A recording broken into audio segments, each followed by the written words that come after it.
The morning was ordinary, quiet, blue skies stretching over Willow Creek, birds chirping like it was just another peaceful Saturday. But peace shattered in an instant.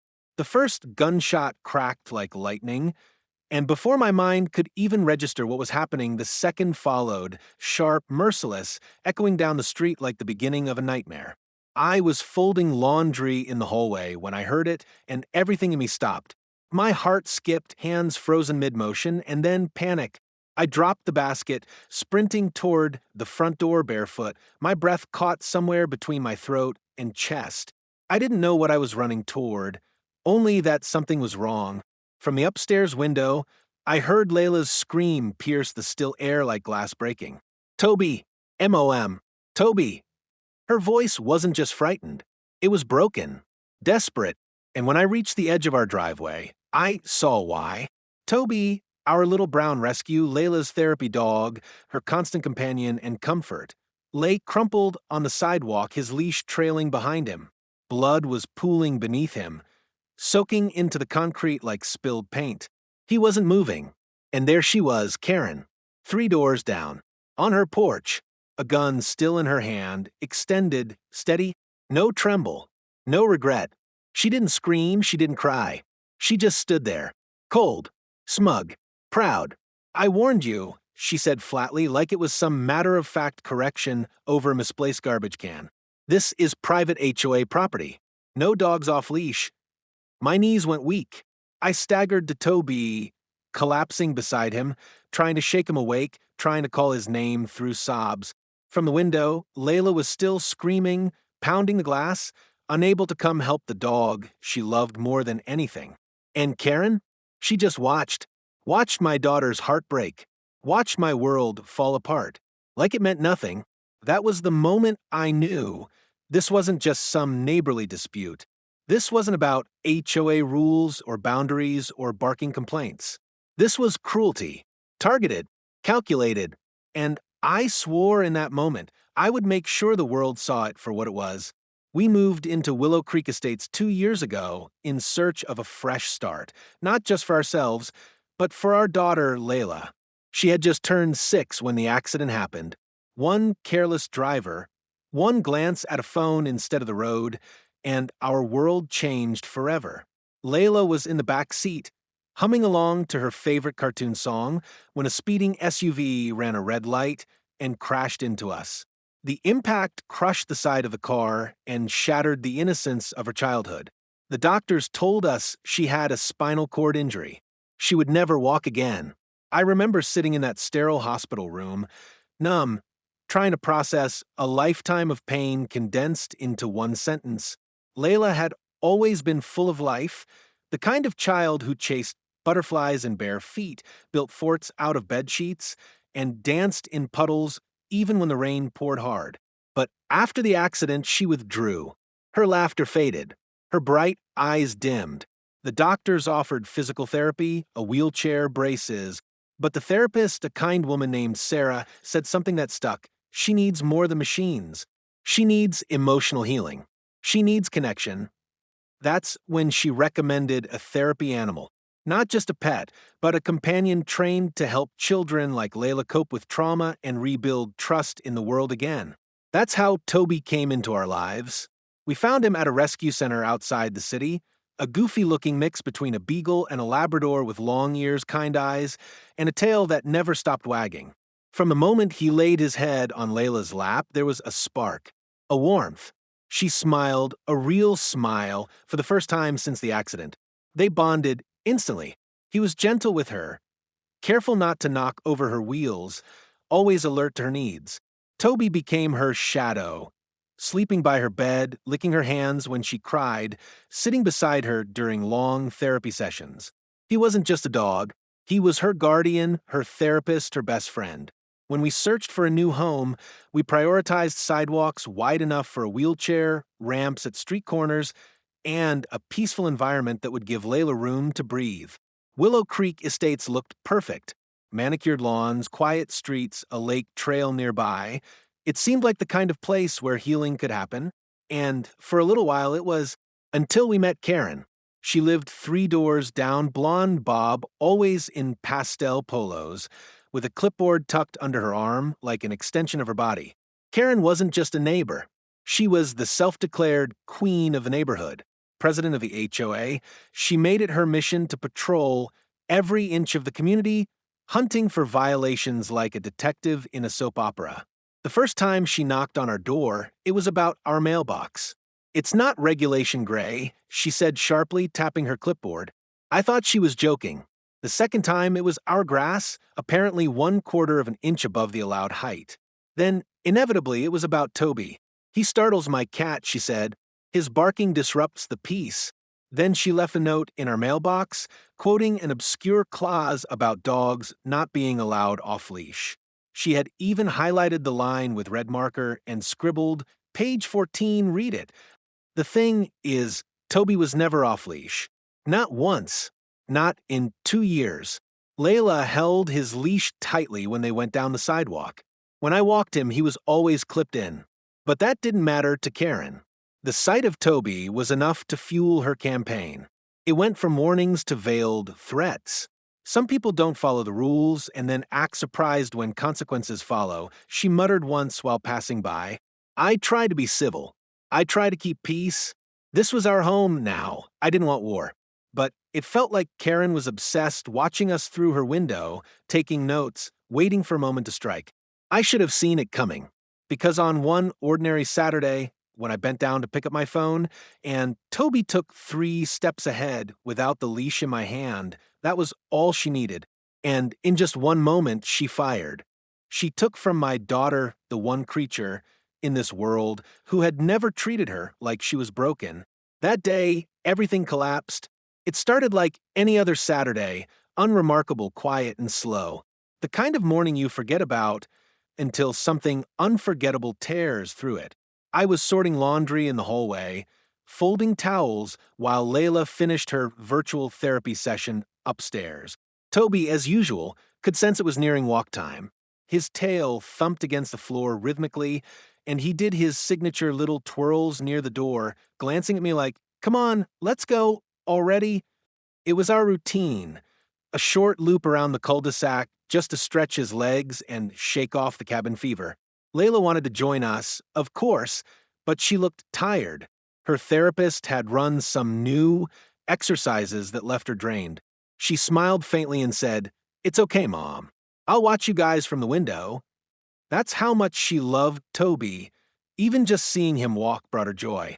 She rolled up to her window, parked her wheelchair against the sill, and waved as we stepped outside. Toby wagged at her, excited as ever. The sun was out, the breeze was light, and the whole street felt like it was asleep. A few houses had sprinklers running. Someone down the block was mowing their lawn. I remember thinking how peaceful it was. I had no idea that everything would explode within the next 60 seconds. Halfway down the street, my phone slipped from my hoodie pocket. I bent to pick it up, not realizing in that small instant the leash had slackened. Toby saw a squirrel. Maybe it was a fluttering leaf. Maybe he just felt playful. But he darted forward, not far, barely 10 feet ahead of me. Ears perked, tail wagging, still in full view. He wasn't aggressive. He wasn't even barking. He was just excited. And that's when Karen stepped out. She didn't yell. She didn't say, "Hey." She didn't even look surprised. She simply raised her right arm, and in it a silver handgun. I didn't even see where it came from. It was like it appeared in her hand from thin air, her motions calm and practiced, and then she fired. The first shot missed, maybe deliberately. It cracked through the morning silence like a whip, and Toby stopped instantly, turning toward her, ears back. He barked once. One short, surprise sound. The second shot came just a breath later. That one didn't miss. Toby jolted mid-step, as if pushed by an invisible force. He twisted and collapsed onto the pavement. I heard the bullet hit him, a dull, brutal sound followed by a yelp that shattered something inside me. It was the kind of cry you never forget, the kind that wakes you up in the middle of the night, echoing in your skull. I screamed. Neighbors peeked through curtains. A few doors cracked open. But nobody came out right away, not yet. They saw Karen standing there, still on her porch, gun angled slightly down, calm as stone. No panic, no urgency. She looked at me like I was the one out of line. "You were warned," she said, her voice clipped and icy. "Unleashed dogs are a threat to this community." I ran to Toby. My knees scraped the concrete as I dropped beside him, my hands shaking uncontrollably. Blood, bright, horrible red, was spreading beneath his chest. He tried to lift his head, but couldn't. His breathing was shallow, fast, panicked.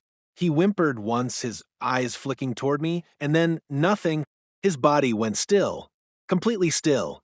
The leash, still attached, trailed between my hands and his collar. I hadn't even let it go. It had just slipped through my fingers when I bent down, and from our house, from that second-story window, I heard the most gut-wrenching sound I've ever heard in my life. Layla, screaming, pounding the glass, crying for Toby. Her little voice was hoarse and raw, yelling his name like maybe if she screamed loud enough he'd get up again. She saw it all. Every moment, every drop of blood, every twitch of his body before he went still. She had watched the best friend who helped her through 2 years of silent grief die right in front of her. And there was nothing she could do. Her hands pressed against the glass, her sobs echoing through the entire street. I tried to scream at Karen. I tried to form words to say why, or how could you? But nothing came out. My mouth opened, but the sounds were broken, drowned in my sobs. I cradled Toby's lifeless body in my arms, his warmth already fading. Karen lowered the gun slowly and turned, as if she had just completed a chore, as if she'd put out the trash. She walked back inside her house without another word, her front door clicking shut behind her like punctuation at the end of a heartless sentence.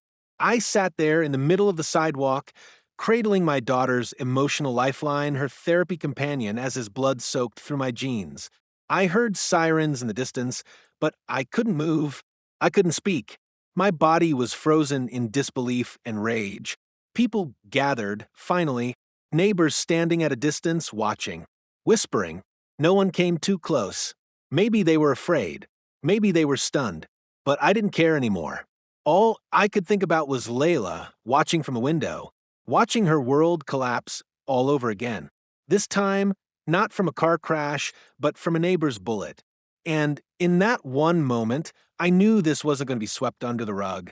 Karen didn't just shoot a dog. She shattered a child, a family, a lifeline. And she would not get away with it. Not this time. The police arrived about 20 minutes after the gunshots, their cruisers rolling in with lights flashing, but sirens off, as if the situation didn't warrant the noise. I stood in the driveway, my clothes soaked with Toby's blood, holding the empty leash in my trembling hands. My voice cracked as I tried to explain what had happened. But even in my panic, I could see the way they glanced toward Karen's house with a sort of hesitant familiarity. 2 officers approached her door, while the others stayed behind to question me. Karen stepped outside like she'd been waiting for them with tea and cookies. Calm, collected. She even greeted one of the officers by name. "Hey, Jim," she said like they were neighbors catching up at a barbecue. My stomach turned. She claimed it was self-defense. That Toby had charged at her. That she feared for her life. That she had no choice but to shoot. She spoke like she was reading from a script, emotionless but precise. Then, as if she'd prepared for this moment in advance, she handed the officers a printed document, a log of complaints she claimed were submitted to the HOA about her dog. There were half a dozen pages, neatly typed, with dates stretching back over 6 months, all alleging that Toby had barked aggressively, growled at kids, chased a neighbor on a bike. I stood there, stunned. Not one of those things had ever happened. Not once. Toby was a therapy dog trained specifically to be calm around people. He never barked unless he heard the doorbell, and even then it was a soft, curious sound, never angry. He'd never bitten, lunged, or even acted defensive. He wasn't capable of aggression. But that didn't seem to matter in the moment. The officers listened to her, nodded as she pointed to her porch, retracing her fearful reaction, and then turned back to me with carefully neutral expressions. One of them asked if I had footage. I told them no, not from our house. We didn't have a doorbell camera. But I begged them to ask the neighbors. Someone had to have caught something. They said they'd look into it, but I could already feel the balance tipping away from justice. Karen was the HOA president. She hosted the community barbecues, ran the Facebook group, and had built this persona of civility and leadership. I was just the grieving mother of a disabled child, crying, shaking, desperate, the kind of person they might pity, but not necessarily believe. That night, Layla didn't speak. She didn't eat. She lay curled on the couch with her arms wrapped around Toby's old leash, her face buried in his blanket, as though the scent could somehow bring him back. I sat beside her, numb, angry, helpless. I stared at the ceiling for hours, thinking about Karen's cold expression, her quiet pride, the way she twisted the truth so easily. But something inside me hardened. I wasn't going to let this slide. Not this time. I had lost too much already. Karen had taken Toby from us, taken a piece of my daughter's soul, and I was going to make sure the world saw it for what it was. The next morning, I went door to door. I knocked on every neighbor's house that had a camera mounted by their front door. Some didn't answer. Some gave me awkward, hesitant shrugs. A few said they'd check and get back to me, but never did. Fear. That's what it was. Karen had controlled the HOA for years. People were afraid of being fined, reported, ostracized. She'd made herself untouchable.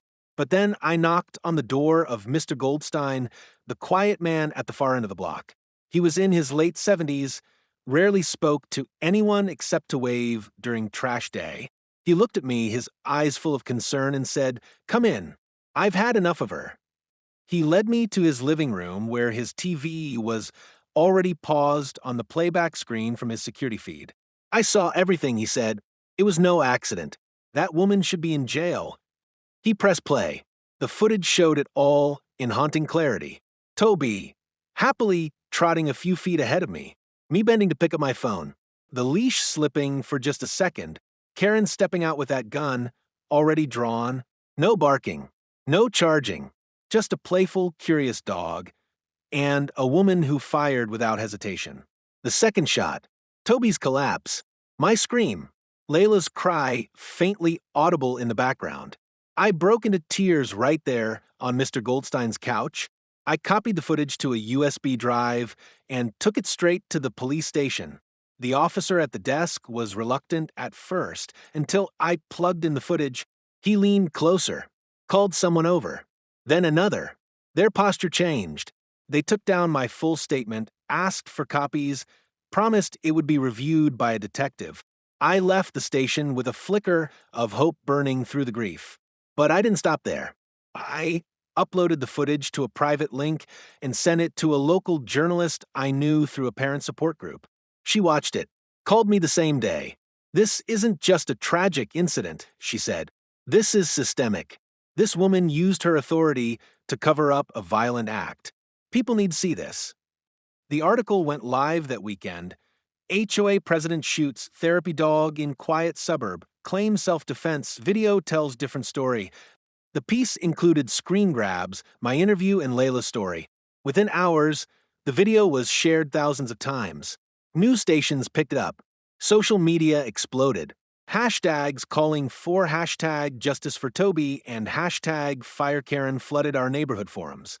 Karen's carefully constructed image cracked. People began speaking out. One neighbor shared how she fined their family $150 for planting the wrong species of flowers.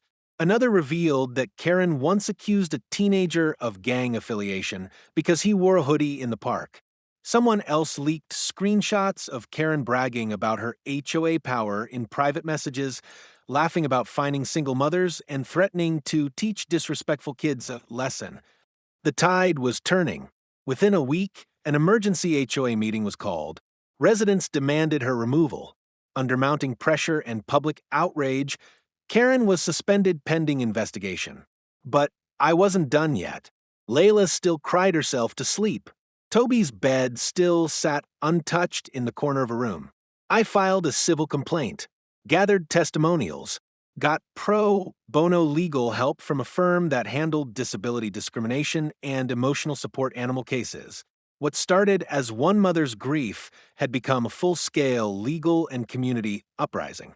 Karen tried to maintain her innocence, tried to spin it again as a misunderstanding, a tragedy, an overreaction. But the footage didn't lie, the neighbors didn't lie, and Layla's pain didn't lie. The truth was clawing its way to the surface, and I was going to make sure the whole world saw it. Once the truth was in my hands, that doorbell footage, that undeniable evidence, I knew it was time to burn every lie Karen had built her empire on.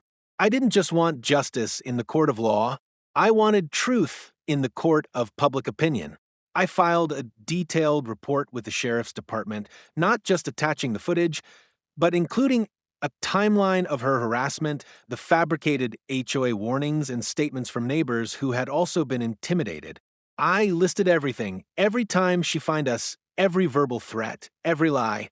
And then I called a reporter from a small but honest local newspaper who had once covered a story about therapy animals in schools. Her name was Camila. She listened to everything I said, then watched the footage in stunned silence. "I'll write it," she said. "People need to see this." That night, the story went live. HOA president shoots child's therapy dog, claims self-defense. Footage suggests otherwise. It featured stills from a video, quotes from my statement, a side-by-side of Karen's typed complaint log against actual HOA filing records, none of which matched her claims. Camila even interviewed Mr. Goldstein anonymously, who confirmed Karen's long pattern of abuse and manipulation in the neighborhood. And just like that, the story exploded. Within 12 hours, the article had been shared across dozens of parenting forums and neighborhood groups. Local animal shelters and disability rights organizations started commenting, reposting, tagging news stations. The hashtags #JusticeForToby and #ExposeKaren were trending on our community pages. What struck people the hardest was that Karen never flinched when she pulled the trigger. No fear, no hesitation, just pure control. She didn't act like someone defending herself. She acted like someone punishing. By the next morning, larger media outlets had picked up the story. A morning talk show anchor read our headline on air: "A therapy dog, a disabled child, and an HOA president accused of a heinous overreach." That's all it took. My inbox filled with messages, support, anger, and even legal offers. A law firm that handled civil rights cases pro bono reached out. "We saw the story. We want to help. You're not alone." That line broke something in me. The isolation I'd felt for so long started to dissolve. And then the real floodgates opened.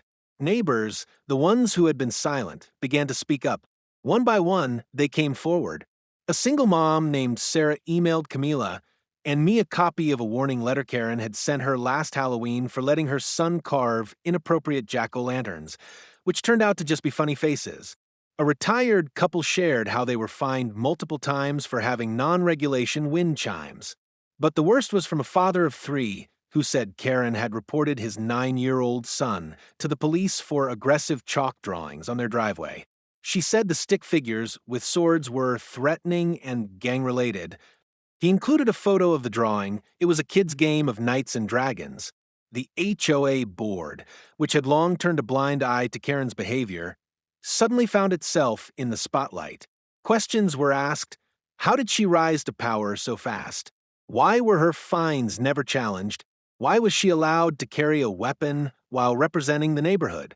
Some members quietly admitted that they were afraid of her, that she manipulated the bylaws to silence dissent, that she doctored complaints and used selective enforcement to target whoever annoyed her. She wasn't maintaining order, she was maintaining control. Pressure mounted. An emergency HOA meeting was announced. At that meeting, which Camila attended and streamed, over 60 residents showed up in person and online. The atmosphere was electric. Speaker after speaker took the mic, not just to demand Karen's removal, but to recount their own experiences. One elderly woman revealed that Karen had threatened to report her to adult services for wandering unsupervised just because she left her garage door open.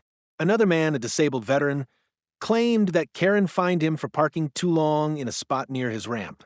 She even accused a family of operating a business because their daughter sold lemonade to raise money for animal shelters. By the time Karen herself stepped onto the HOA podium, the mood had completely shifted. She tried to reclaim control, crisp white blouse, perfect posture, calm voice. "I've always acted in the community's best interest," she said. "I understand emotions are high, but I followed the rules." That's when Camila stood up from the crowd and said, "Which rule gave you the right to kill a child's therapy dog while she watched from her window?" Silence. Karen's expression faltered for the first time. She opened her mouth, but no words came out. A vote was called. She was removed as HOA president by a landslide. 94% of attendees voted her out. Her authority, her title, her little clipboard empire gone. But that wasn't the end. Because this wasn't just about community bylaws anymore. Toby was still gone. Layla still cried herself to sleep. Justice wasn't just about shaming her in public, it was about holding her accountable under the law. With the footage, neighbor testimony, and a growing list of documented lies, we pushed forward with a civil lawsuit. The pro bono lawyers filed charges for animal cruelty, reckless endangerment, filing false reports, and emotional damages to a minor. We submitted Layla's medical reports showing her increased anxiety, therapy regression, and sleep disorders since the incident. Her therapist provided a sworn statement confirming Toby's vital role in her emotional recovery. Karen's defense started to crumble fast. Her so-called complaint log was revealed to be entirely fabricated. Not a single incident could be corroborated. The HOA had no record of any dog-related complaints against us. The gun she used? Not registered for concealed carry. She wasn't even legally certified to carry it in public spaces under HOA business. And the final blow? A quiet statement from a former HOA member who admitted Karen had once tried to form a compliance patrol with neighborhood volunteers, armed, badge-wearing residents who would police the streets like a private task force. By this point, Karen had gone completely silent on social media. Her Facebook profile was deactivated. The pastel-perfect photos of her neat little world vanished. A for-sale sign went up in her yard within weeks. No goodbye, no apology, just a desperate attempt to disappear. But I didn't need her to say sorry. I needed Layla to feel safe again. We held a candlelight vigil for Toby at the neighborhood park. Over 200 people came. They brought flowers, dog toys, stuffed animals. Some cried. Some just stood silently and watched as Layla placed a framed photo of Toby beneath the tree where they used to sit. As the crowd stood with candles lit, I stepped forward and said, "She tried to silence us with fear, but the truth was louder. And in that truth, we found something more powerful than control. We found each other. And in that moment, for the first time since that awful day, I saw Layla smile. It was small, but it was real. And I knew then we weren't done. But we were winning. The courtroom felt colder than I expected. Not physically, but emotionally. Sterile walls, stiff benches, and an air of tension so thick you could taste it.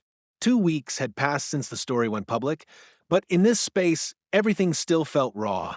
I sat on the plaintiff's side, hands folded tightly in my lap, Layla's favorite hair clip tucked in my pocket, like a quiet reminder of why we were here. Across from me sat Karen, not in her pristine pastels this time, but a muted gray blazer. No clipboard, no smug grin, just a tight jaw and darting eyes that no longer carried the power they once did. Her attorney, a sharp man with an even sharper voice, tried to paint a picture that almost felt laughable. "Ms. Whitaker," he said, motioning toward Karen, "is a single woman living alone, surrounded by constant community disruptions. She felt endangered. She believed she was acting in self-defense. There was no malicious intent." His words were smooth, but empty. They hung in the air like fog, dissipating the moment the prosecutor stood. The state didn't need to work hard. The evidence spoke for itself. They played the footage from Mr. Goldstein's doorbell camera, not once, but twice. The courtroom watched in silent horror as Toby wagged happily trotted ahead, and Karen raised her weapon with mechanical coldness. No bark, no charge, just curiosity and then a shot. Gasps filled the room. The second time the video played, Layla's scream, faint but piercing, could be heard through the courtroom speakers. A few people turned away. A few cried. And Karen? She blinked more rapidly, but still held her posture. But the cracks were beginning to show. Then, the prosecutor called their final witness, a recorded video from Layla. I didn't want her to testify live. She was too fragile, too young. But the judge allowed a statement to be submitted. A minute and 42 seconds of Layla's trembling voice and solemn gaze, recorded from our living room. I was in the window. She began, voice barely above a whisper. I was watching. I told Toby to be good. He was just walking. Then I saw her. She shot him. He wasn't scary. He just wanted to say hi. He was my best friend. She paused. I don't sleep anymore. I don't go outside. I just want him back. The room fell silent. Even the judge closed his eyes for a brief moment. Karen's composure shattered. Her head dropped. Her mouth tightened. Her hands, once poised, now gripped the edges of the table. The verdict was read the next morning. Guilty on all counts. Animal cruelty. Reckless discharge of a firearm in a residential area.